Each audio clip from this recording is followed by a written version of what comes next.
Hello friends, नमस्कार। Welcome to my channel Shanti peace of mind. दोस्तों, आज मैं 16 सोमवार के व्रत की कथा आपके पास लेके आई हूँ। चलो हम और आप मिलकर सुनते हैं। एक समय की बात है, माता पार्वती और भगवान शिव पृथ्वी लोक भ्रमण करने के लिए पृथ्वी पर पधारे। भ्रमण करते करते दोनों विदर्भ देशांतर्गत अमरावती नाम की अति रमणीक नगरी में पहुँचे। अमरावती नगरी अमरपुरी के सदृश सब प्रकार के सुखों से परिपूर्ण थी। उसमें वहाँ के महाराज का बनाया हुआ अति रमणीक शिव जी का मंदिर बना था। उसमें भगवान शंकर भगवती पार्वती माता के साथ निवास करने लगे। एक समय माता पार्वती प्राणपति को प्रसन्न देखकर मनोविनोद करने की इच्छा से बोली कि हे महाराज, आज तो हम दोनों चौसर खेलेंगे। तो शिवजी ने प्राण प्रिया की बात को मान लिया और चौसर खेलने लगे। उसी समय इस मंदिर का पुजारी ब्राह्मण मंदिर में पूजा करने को आया। माता जी ने कहा, ब्राह्मण से प्रश्न पूछा कि पुजारी जी बताओ, इस बाजी में दोनों में से किसकी जीत होगी। तो ब्राह्मण बिना विचारे ही शीघ्रता से बोल उठा कि महादेव जी की जीत होगी। थोड़ी देर में बाजी समाप्त हुई और माँ पार्वती जी की विजय हुई। अब तो पार्वती जी ब्राह्मण को झूठ बोलने के अपराध के कारण श्राप देने को उद्यत हुई।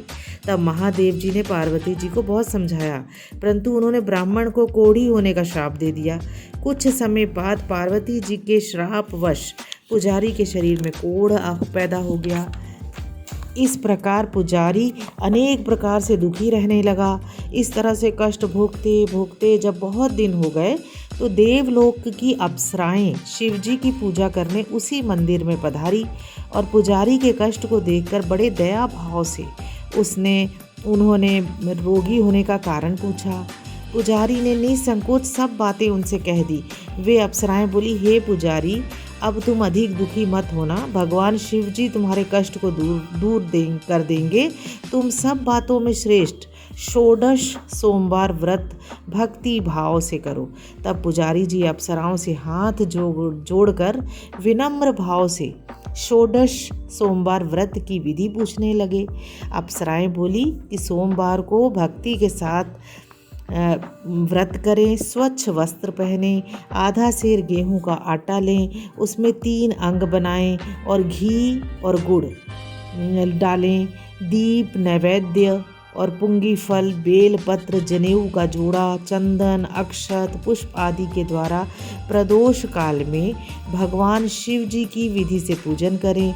तत्पश्चात 3 अंगों में से 1 अंग शिव जी को अर्पण कर दें, बाकी 2 को शिव जी का प्रसाद समझकर उपस्थित जनों में बांट दें और आपस में आप भी प्रसाद पावें। इस विधि से 16 सोमवार व्रत करें।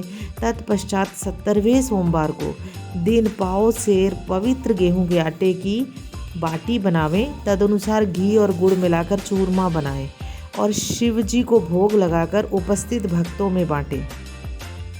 इसके बाद आप सुसाकटुंब प्रसाद लें और भगवान शिव की कृपा से सभी मनोरथ पूर्ण हो जाते हैं। ऐसा कहकर अप्सराएं स्वर्ग को चली गईं।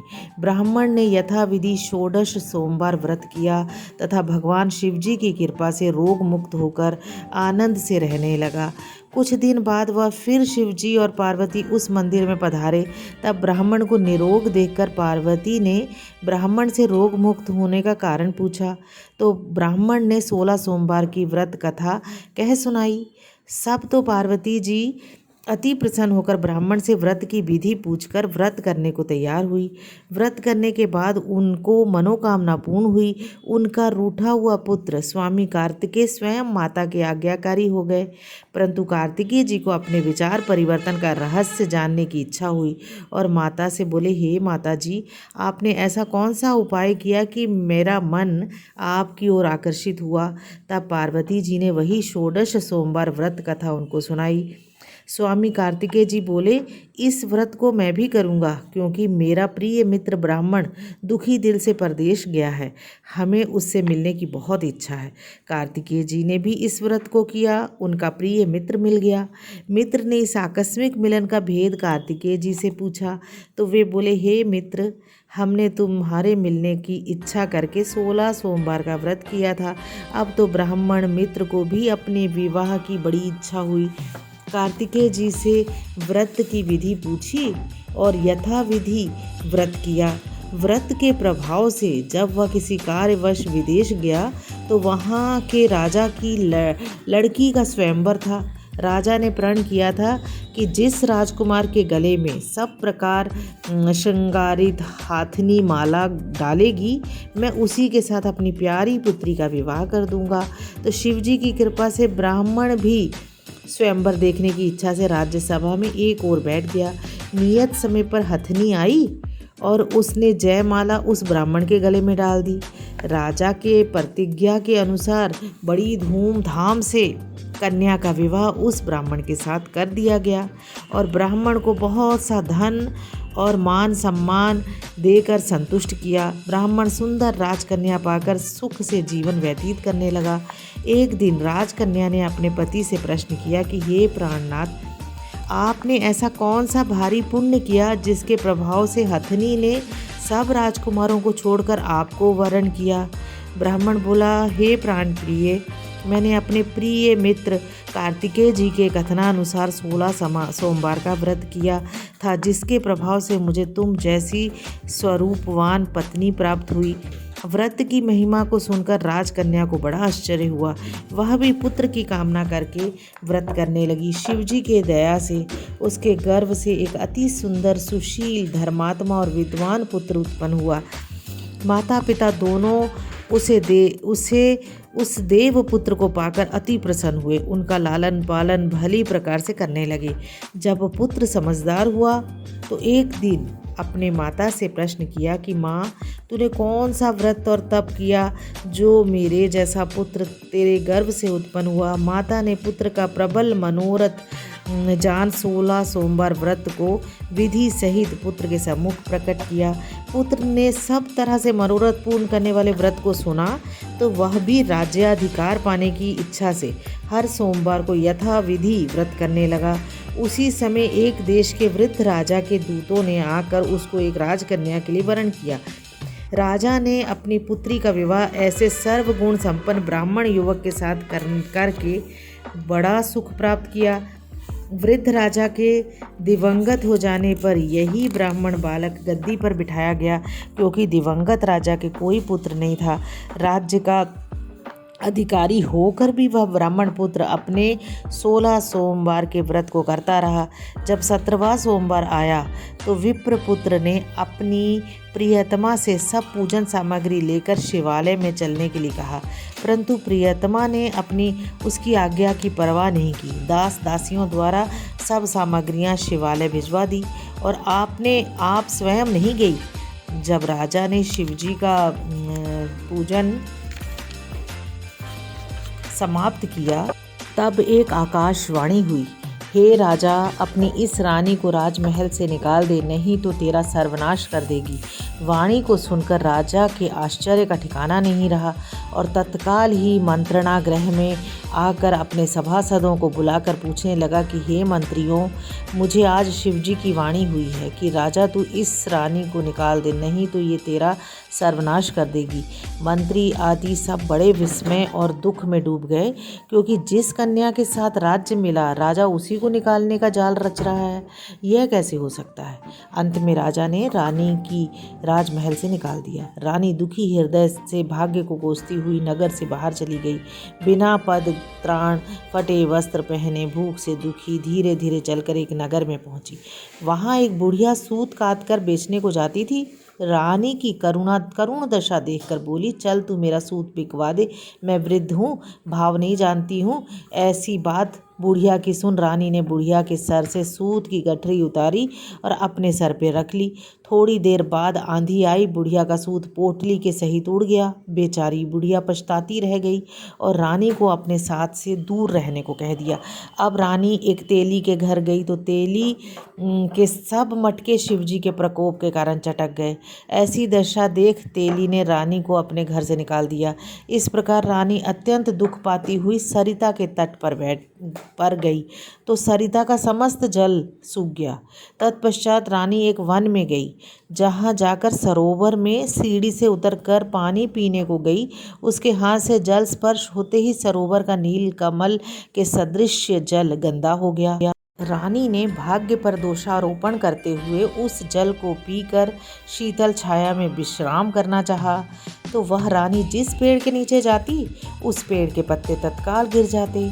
वन सरोवर के जल की ऐसी दशा देखकर गऊ चराते ग्वालों ने अपने गुंसाई जी से, जो उस जंगल में स्थित मंदिर के पुजारी थे, कही। गुंसाई जी के आदेशानुसार ग्वाले रानी को पकड़कर गुंसाई जी के पास ले गए। रानी की मुख कांति और शरीर की शोभा देखकर गुंसाई जान गए कि यह अवश्य ही कोई विधि की गति की मारी कोई कुलीन अबला है।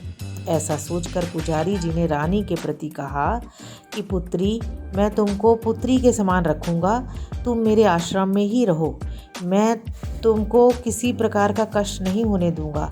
गोसाई के ऐसे वचन सुनकर रानी को धीरज हुआ और आश्रम में रहने लगी। आश्रम में रानी जो भोजन बनाती उसमें कीड़े पड़ जाते, जल भर कर लावे तो कीड़े पड़ जाते। अब तो गोसाई जी भी दुखी हुए और रानी जी से बोले कि हे बेटी, तेरे पर कौन से देवता का कोप है जिससे तेरी ऐसी दशा है। पुजारी की बात सुनकर रानी ने शिवजी की पूजा करने ना जाने की कथा सुनाई तो पुजारी शिवजी महाराज की अनेक प्रकार से स्तुति करते हुए रानी से बोले कि पुत्री, तुम सब मनोरथों को पूर्ण करने वाले 16 सोमवार व्रत करो, उसके प्रभाव से अपने कष्ट से मुक्ति हो सकेगी।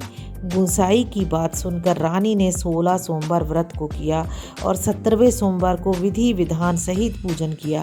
पूजन के प्रभाव से राजा के हृदय में विचार उत्पन्न हुआ कि रानी को गए हुए बहुत समय व्यतीत हो गया, ना जाने कहाँ कहाँ भटकती होगी, ढूंढना चाहिए। यह सोचकर रानी की तलाश करने चारों दिशाओं में दूतों को भेजा गया। वे तलाश करते करते पुजारी के आश्रम में पहुंच गए। रानी को पाकर पुजारी से रानी को मांगने लगे, परंतु पुजारी ने उनसे मना कर दिया। तो दूत चुपचाप लौटे और आकर महाराज जी से रानी का पता बतलाने लगे। रानी का पता पाकर राजा स्वयं पुजारी के आश्रम में गए और पुजारी जी से प्रार्थना करने लगे कि महाराज, जो देवी आपके आश्रम में रहती है वह मेरी पत्नी है। शिवजी के कोप से मैंने इनको त्याग दिया था, अब इस पर से शिव का प्रकोप शांत हो गया है, इसीलिए मैं इसे लेने आया हूँ। आप इसे मेरे साथ चलने की आज्ञा दे दीजिए। गुसाई जी ने राजा के वचन को सत्य समझकर रानी को राजा के साथ जाने की आज्ञा दे दी। गुसाई की आज्ञा पाकर रानी प्रसन्न होकर राजा के महल में आई। नगर निवासियों ने नगर के दरवाजे को तोरण वृंदन बारों से विविध प्रकार से सजाया। घर घर में मंगल गान होने लगे। पंडितों ने विविध वेद मंत्रों का उच्चारण करके अपनी राजरानी का स्वागत किया। इस प्रकार रानी ने पुनः अपनी राजधानी में प्रवेश किया। महाराज ने अनेक तरह से ब्राह्मणों को दान आदि दे के संतुष्ट किया। याचकों को धन धान्य दिया। नगरी में स्थान स्थान पर सदा व्रत खुलवाए, जहाँ भूखों को भोजन मिलता था। इस प्रकार से राजा शिवजी की कृपा का पात्र हो राजधानी में रानी के साथ अनेक तरह के सुखों का भोग करते हुए 16 सोमवार व्रत करने लगे। विधिवत शिव पूजन करते हुए इस लोक में अनेक सुखों को भोगने के पश्चात शिवपुरी को पधारे।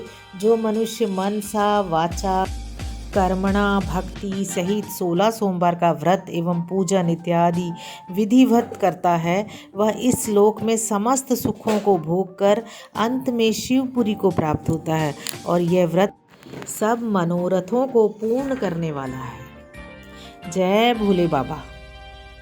दोस्तों, अगर अभी तक आपने मेरे चैनल को सब्सक्राइब नहीं किया है तो सब्सक्राइब कीजिए, इसे लाइक कीजिए और अपने दोस्तों में भी शेयर कीजिए ताकि उनका जीवन भी सुख और समृद्धि से भरा रहे। Thank you.